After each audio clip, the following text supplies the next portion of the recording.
Magandang umaga, kumusta po? Narito po ulit ang update natin para sa lagay ng ating panahon.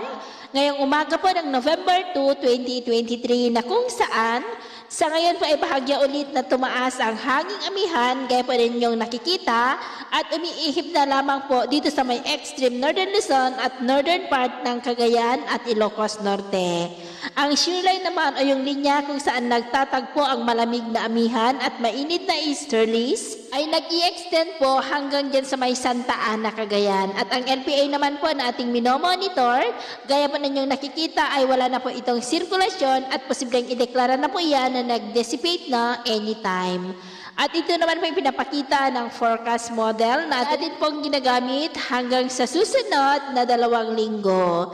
At sa lagay po ng ating panahon, ngayong madaling araw ay generally fair weather sa malaking bahagi ng ating bansa, maliban lamang sa mga tsansa ng mga isolated rains sa ilang bahagi ng Babuyan Islands, Batanes, ilang bahagi ng Cagayan Valley, La Union, Benguet, Central Luzon, Metro Manila, Quezon, Catanduanes, bahagi po ng Mindoro Provinces, Masbate, Eastern Samar, Leyte at ilang bahagi po ng Cebu at Bohol.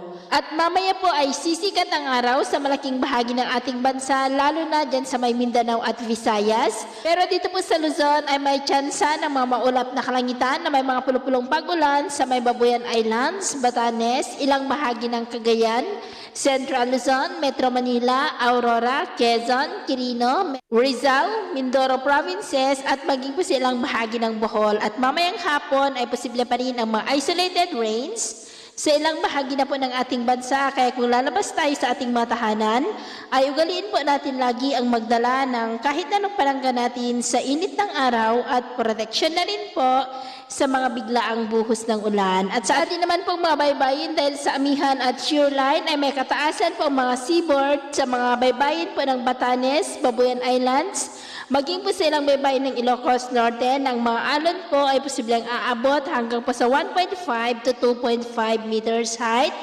Kaya iwasan po muna natin ang papalaot, lalo na po dyan sa mga may kulay pula para mas makaiwas sa mga sakunang pangkaragatan. So yun po muna ang latest update natin sa araw na ito. At ako po muli si James na nagsasabing sa kahit na pagsubok po na darating sa ating buhay, huwag na huwag po tayong mawawalan ng pag-asa. Thank you and God bless.